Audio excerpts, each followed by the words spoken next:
Hey Reddit, I'm Thomas, 26. A few days ago, I got a text from my parents after 6 years of complete silence. They were begging me to come home for Christmas. At first, I thought maybe, just maybe, they had changed. That maybe they finally regretted everything they had done. But then I realized the truth. And trust me, it was worse than I ever imagined. I hadn't spoken to my parents since I was 20 years old. Not since they drained my entire college fund and handed it over to my younger sister, Emily. Not since they told me to be a good brother and understand that she needed it more than me. Not since they cut me off completely when I refused to just accept it.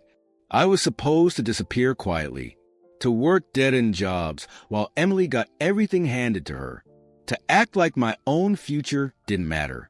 So I did the only thing I could. I walked away. I built my life without them. And for 6 years, I thought I was finally free. Then I got the text. It came while I was at work. Mom, Thomas, we miss you. Can you come home for Christmas? I had to read it twice.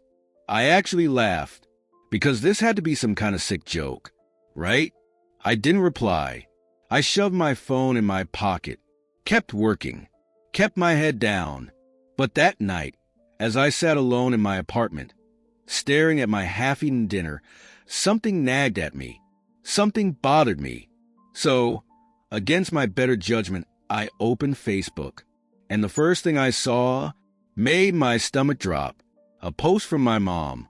We're so excited to have both our children home for Christmas this year. Hundreds of comments. People congratulating them, saying how wonderful it was that we were all a happy family. And the worst part, a photo. A picture of my parents standing in front of a huge Christmas tree with Emily and her fiancé, but no mention of me. It clicked instantly. This wasn't about me. This wasn't about making things right. They needed me for appearances, for their perfect family Christmas, because Emily was getting married soon, and they wanted everything to look good for their relatives. I should have ignored it, blocked their number, kept living my life. But after everything they put me through, after they stole my future and threw me away like I was nothing, they weren't going to use me as a prop. If they wanted me home, they were going to regret it. I should have ignored that text. I should have blocked their number and spent Christmas like I always did, alone, but at peace. But the moment I saw that Facebook post, something inside me snapped. They wanted their perfect family Christmas? Fine. I'd give them something they'd never forget. I hadn't been home in 6 years. Hadn't seen my childhood house. Hadn't set foot in my parents' neighborhood. But as I pulled up to their driveway, everything looked exactly the same. Same Christmas lights strung up around the porch. Same inflatable Santa on the lawn. Same fake warmth radiating from the windows. For a second, I almost turned around. But then I saw them through the glass. Mom, Dad, and Emily, all sitting together like a happy family. Like I had never existed. My grip on the steering wheel tightened. No, I wasn't backing out now. I knocked. A few seconds later, the door swung open. Mom gasped, "Thomas, you actually came." She pulled me into a hug before I could react. It felt wrong, like a stranger grabbing me on the street. I stepped back. Dad appeared in the hallway. His smile was too wide, like he had practiced it. "Son, it's good to see you." I forced a nod. "Yeah, you too. Lie. A big one." Emily came down the stairs next, dressed in some expensive sweater, makeup perfect, hair done up like she was about to step into a Hallmark movie. The last time I saw her, she was just some spoiled teenager. Now, she looked even more entitled. "Tommy," she squealed, throwing her arms around me, like we had ever been close, like she hadn't been the reason my life got ripped apart. I didn't hug her back. She pulled away, frowning. "Aren't you happy to be home?" I forced a smile, thrilled. Lie number 2. Mom had gone all out. A massive Christmas dinner spread across the table. Roast beef, mashed potatoes, stuffing, fresh bread. The works. I sat down, forcing myself to play along. For now. But 5 minutes in, it was painfully clear why they wanted me here. Emily's wedding is in the spring, Mom announced, giving me a pointed look. I nodded slowly. Cool. Mom frowned. Dad cleared his throat. Emily's been planning for months, he added. Emily beamed. It's going to be so elegant. Big venue, live music, over 200 guests. I took a bite of food. Didn't say a word. Mom sighed. Thomas, aren't you going to congratulate your sister? I chewed slowly. Swallowed.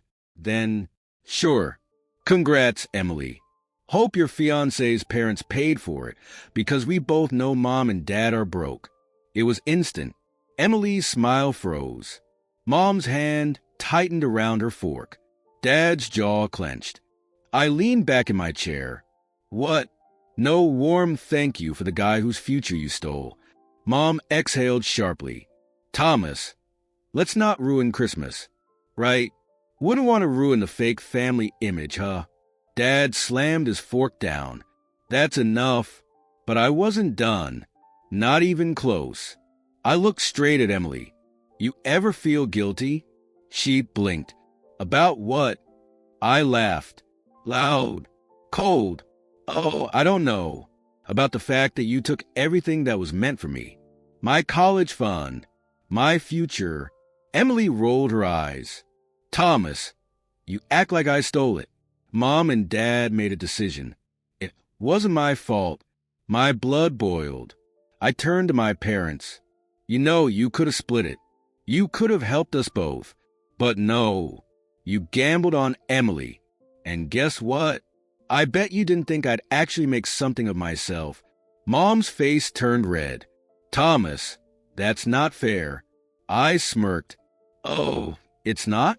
But stealing from your own son? That was fair. Dad suddenly looked uncomfortable. Mom wouldn't meet my eyes. Emily just crossed her arms, looking bored. And then it hit me. I wasn't here just for show. I was here because they wanted something. I leaned forward. All right, what is it? Mom's eyes flickered. W's, what do you mean? I scoffed. You think I don't see it? You only texted me now. After 6 years. Right before Emily's wedding. Why? No one spoke.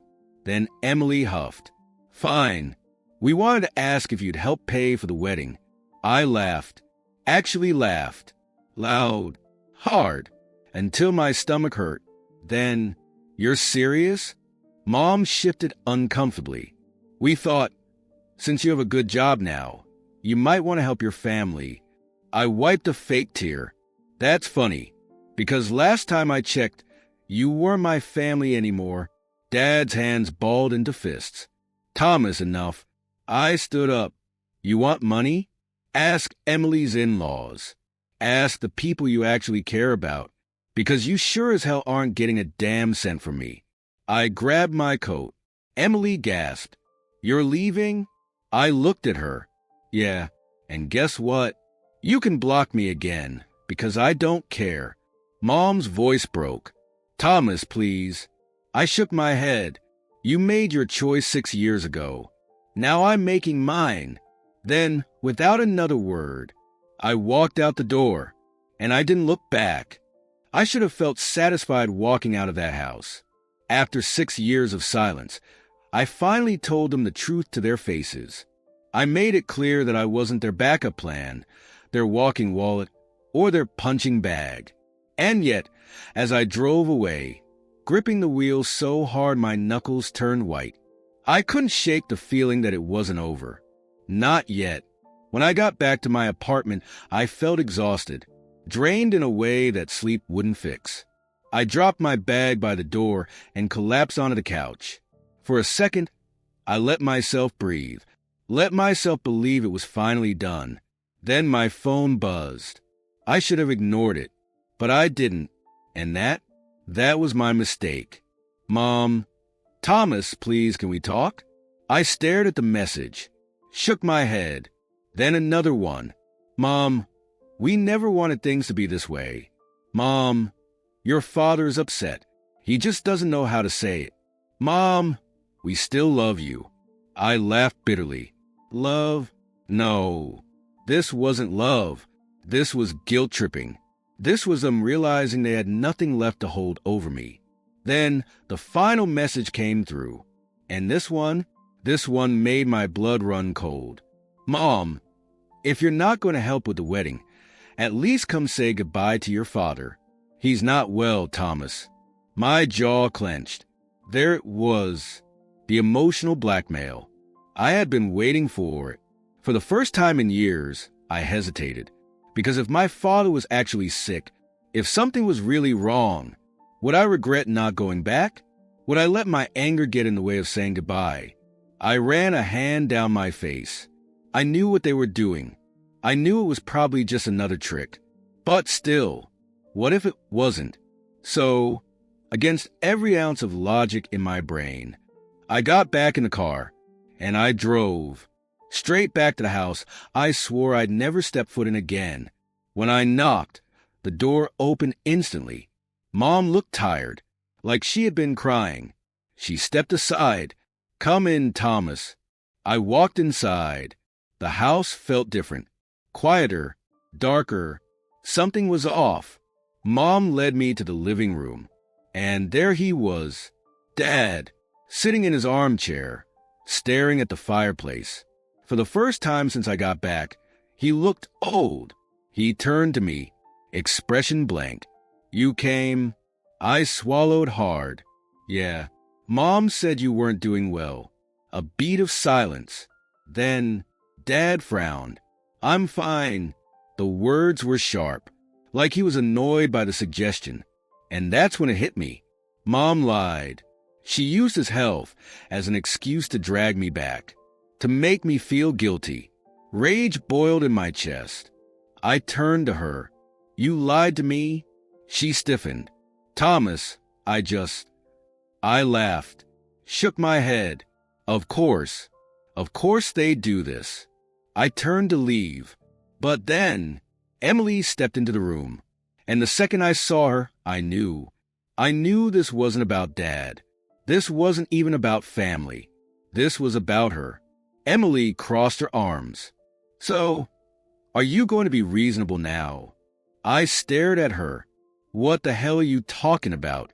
She sighed, exasperated. Mom told me she got you to come back. So, can we drop all the drama and just talk about the wedding? The wedding. That's all this was. Not Dad. Not regrets. Not apologies. They just wanted money. They wanted me to fund Emily's perfect day. And I snapped. I took a step closer. No, I am done, Emily. She blinked. What? I turned to Mom. To you. To Dad. To all of this. I gestured around the room. You called me here. You lied. You used Dad as an excuse. And for what? So Emily could get her damn wedding paid for. Mom's lips pressed together. I just thought if we could get you here. You thought I'd cave, I finished. I shook my head.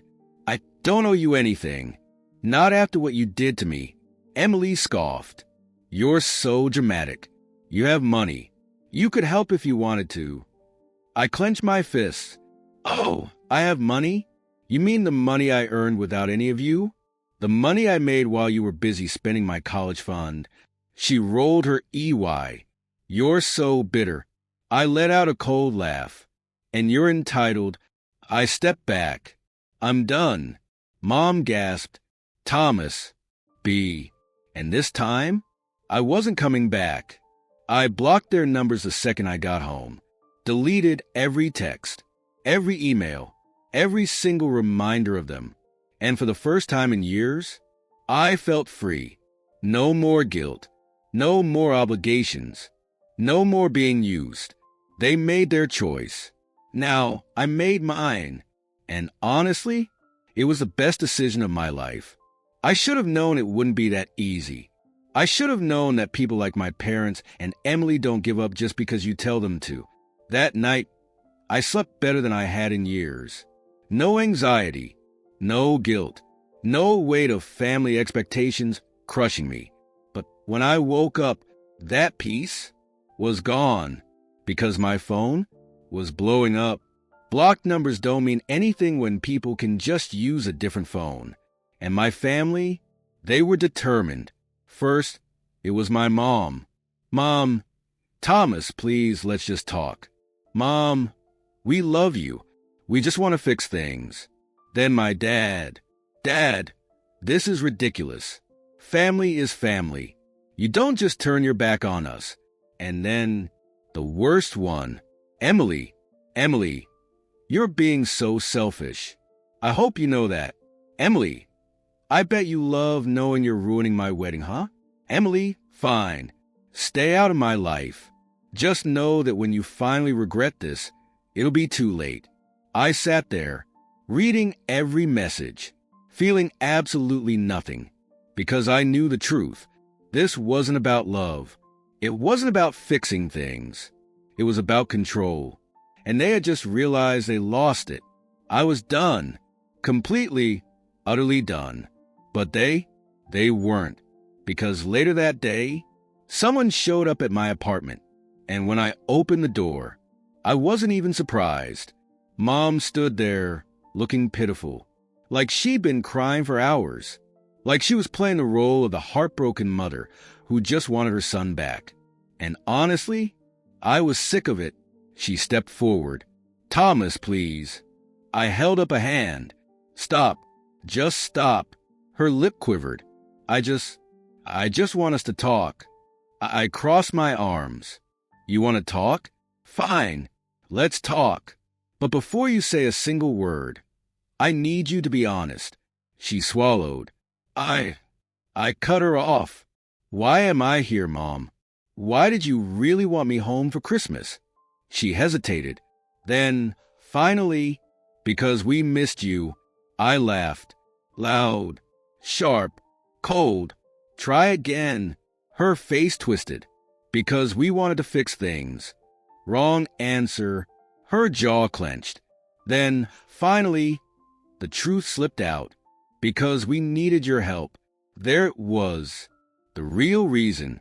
Not because they loved me. Not because they regretted anything. Because they wanted something from me. And when they didn't get it, they turned on me. Like they always did. I stepped closer. You don't love me, Mom. You love what I can do for you. She flinched. That's not true. I shook my head. It is. And you know it. You just thought you could manipulate me into coming back. Into being your backup plan. Tears filled her eyes. Thomas, please. No. Her breath hitched. You don't mean that. I held her gaze. Yes, I do. And for the first time, I saw fear in her eyes. Because she realized she actually lost me. I stepped back, pointed at the door. Go home, Mom. I'm done. She looked like she wanted to say something, like she wanted to beg, but she knew it was over. She turned, walked out the door, didn't look back, and that was the last time I ever saw her. It's been a year, a full year of silence. No texts, no calls, no sudden guilt trips. And you know what? I've never been happier. I built a life without them, without their manipulation, without their lies.